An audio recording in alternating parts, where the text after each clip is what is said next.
Tout ce que vous appelez le futur dépend d'une seule machine. Sans elle, l'intelligence artificielle ralentit. Nvidia s'arrête, Apple stagne. Près de 180 tonnes d'acier, jusqu'à 350 millions de dollars pour les modèles les plus avancés. Une précision à l'échelle atomique. Le centre du pouvoir technologique mondial ne se trouve ni à Washington ni à Pékin. Il est aux Pays-Bas. Bienvenue chez ASML.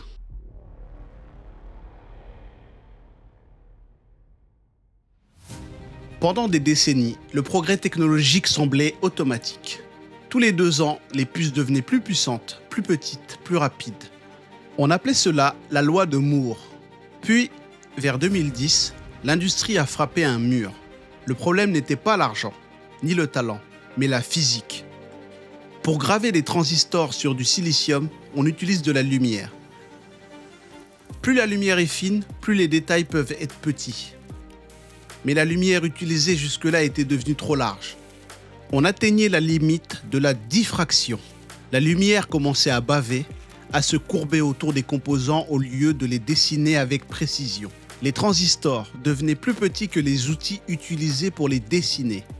Le progrès allait ralentir, le futur allait plafonner. ASML a décidé de forcer la nature. La solution s'appelait EUV, extrême ultraviolet. Pour produire cette lumière, ASML a conçu un processus digne d'un laboratoire nucléaire. Dans un vide extrême, une goutte d'étain tombe, un premier laser la frappe, elle s'aplatit, un second laser la pulvérise, 50 000 fois par seconde. Chaque impact crée un plasma à plus de 200 000 degrés.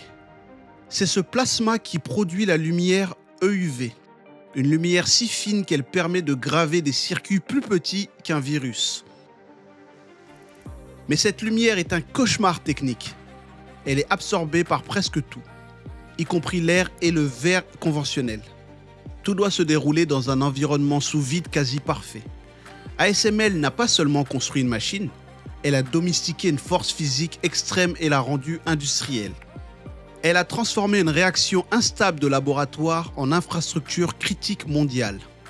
Mais la machine n'est que la surface. Une seule unité EUV contient plus de 100 000 pièces. Les miroirs sont conçus par Zeiss en Allemagne. Zeiss est aujourd'hui l'acteur clé, capable de polir ses optiques avec une telle exigence. Si vous agrandissez l'un d'eux à l'échelle d'un pays comme l'Allemagne, la plus grande imperfection ne dépasserait pas 1 mm. Sans cette précision, la lumière se disperserait. La puce serait inutilisable. Les lasers viennent des États-Unis, les composants ultra précis du Japon, les produits chimiques d'Asie, des milliers de fournisseurs. 30 ans d'intégration industrielle. Vendre la machine ne suffit pas. ASML doit envoyer ses propres ingénieurs vivre à demeure dans les usines de ses clients pour la maintenir en vie. C'est un mariage forcé dont on ne peut pas divorcer. ASML n'est pas protégée par des avocats, elle est protégée par la complexité. On ne copie pas ASML, on ne rattrape pas 30 ans d'écosystème. Ce n'est pas une entreprise dominante, c'est un verrou technologique. C'est ici que la technologie devient stratégique. Les États-Unis ont compris une chose essentielle.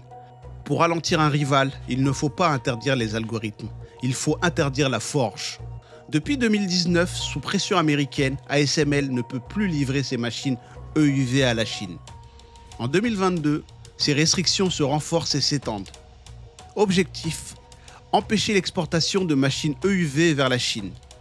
Pas un embargo sur les logiciels, un embargo sur la capacité même de produire. Sans ASML, la Chine est condamnée à fabriquer des puces d'ancienne génération. Mais Pékin ne reste pas immobile. Selon Reuters, en 2025, un prototype domestique d'EUV devient opérationnel en Chine. La machine génère bien une lumière à 13,5 nanomètres. Elle est en phase de test. Cependant, générer la lumière n'est que la moitié du chemin. Réussir à la guider via des miroirs d'une précision extrême et maîtriser l'ensemble de la chaîne industrielle reste l'un des plus grands défis technologiques du pays. Objectif affiché, circuit fonctionnel en 2028. Réalité probable, plutôt 2030. Dans cette course, chaque année compte.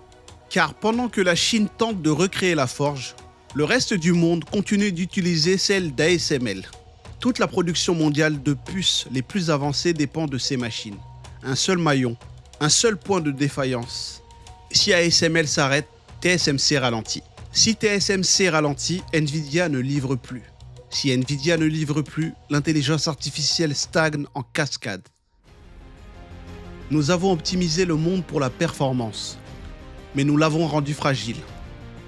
Jamais, dans l'histoire moderne, une seule entreprise n'a concentré une telle capacité industrielle.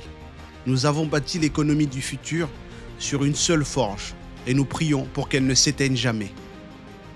On nous parle de cloud, du virtuel, du métaverse, mais le futur n'est pas immatériel. Il est gravé dans le silicium, à l'échelle atomique. Et aujourd'hui, cette gravure dépend d'une seule adresse. Dans une banlieue calme des Pays-Bas, le futur ne se décide pas uniquement à Washington ni à Pékin. Il se décide dans une salle blanche, où une goutte d'étain rencontre un laser. ASML ne cherche pas la lumière, elle détient la clé.